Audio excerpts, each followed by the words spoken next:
ఇక ఈరోజు నాగర్ కర్నూలు జిల్లా ప్రధాన వార్తలు చూసినట్లయితే అచ్చంపేట వ్యవసాయ మార్కెట్ యార్డులో ఉద్రిక్త పరిస్థితులు నెలకొన్నాయి.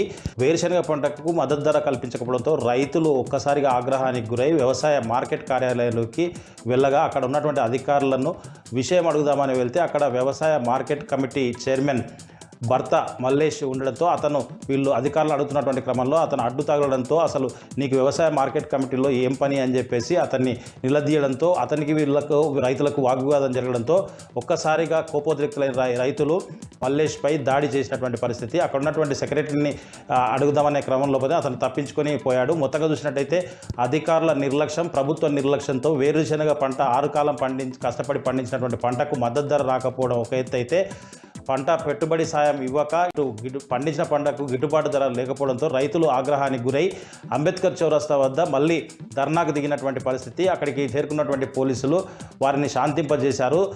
గిట్టుబాటు ధర పూర్తి స్థాయిలో కల్పించకపోతే మళ్ళీ పెద్ద ఎత్తున ఆందోళన చేస్తామని ప్రభుత్వాన్ని రైతులు అచ్చంపేటలో హెచ్చరించినటువంటి పరిస్థితి కనిపించింది. మరొక వార్త చూసినట్టయితే కల్వకుర్తిలో ఈజీ మనీ సంపాదన పేరుతో చాలామంది మోసపోయినటువంటి పరిస్థితి కనిపించింది. ఆర్సీ ఇన్ఫ్రా డెవలపర్స్ పైన పెట్టుబడులు పెడితే లక్షకు 40,000 అదనంగా ఇస్తామని 10% అదనంగా ఇస్తామని చెప్పి ముజమిల్ అనే వ్యక్తి తమను మోసం చేశాడంటూ స్టార్టింగ్లో ఇచ్చినప్పటికీ తర్వాత ఇవ్వకపోవడంతో ఏజెంట్లుగా చేరిన వాళ్ళు వాళ్ళ బంధువుల వద్ద ఫ్రెండ్స్ దగ్గర చాలామంది కోట్లాది రూపాయలు తీసుకొచ్చి పెట్టుబడులు పెట్టామని చెప్పేసి ఇప్పుడు అసలు కూడా లేకుండా అతను ఉడాయించడంతో వాళ్ళు దిక్కుతోచని పరిస్థితిలో ఇబ్బందులకు గురవుతున్నామని చెప్పేసి వాళ్ళు ఆవేదన చెందుతూ పోలీస్ స్టేషన్లో ఫిర్యాదు చేసినటువంటి పరిస్థితి. పోలీసులకు ఫిర్యాదు చేసినప్పటికీ కూడా అతని పైన చర్యలు తీసుకుపోగా తమకు న్యాయం జరగకపోవడంతో ఈరోజు నాగర్ కర్నూలు జిల్లా కేంద్రంలోని ఎస్పీ కార్యాలయంలో ఎస్పీకి కూడా ఫిర్యాదు చేసి తమ గోడును వెళ్ళబుచ్చుకున్నారు. ప్రభుత్వం పట్టించుకొని తమకు న్యాయం చేయాలని చెప్పేసి తమ పెట్టించిన తమ పెట్టుబడులన్నీ కూడా తిరిగి ఇప్పించి తమకు న్యాయం చేసి తమను తమ పిల్లల్ని ఆదుకోవాలని చెప్పేసి వాళ్ళు ప్రభుత్వాన్ని వేడుకుంటున్నటువంటి పరిస్థితి కనిపించింది.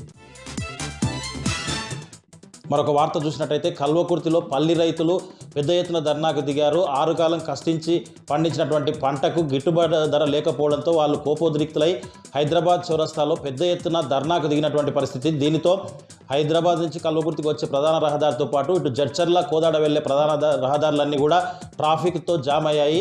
అక్కడికి చేరుకున్నటువంటి పోలీసులు సంజాయించినప్పటికీ రైతులు ససేమిరా అనడంతో అక్కడికి కాంగ్రెస్ నాయకులతో పాటు వ్యవసాయ కమిషన్ మెంబర్ కేవీఎన్ రెడ్డి కూడా చేరుకొని రైతులను సంజాయించే ప్రయత్నం చేశారు. అయినప్పటికీ కూడా వద్దురా నాయన కాంగ్రెస్ పాలన, సీఎం డౌన్ డౌన్ అంటూ వాళ్ళు పెద్ద ఎత్తున నినాదాలు చేశారు.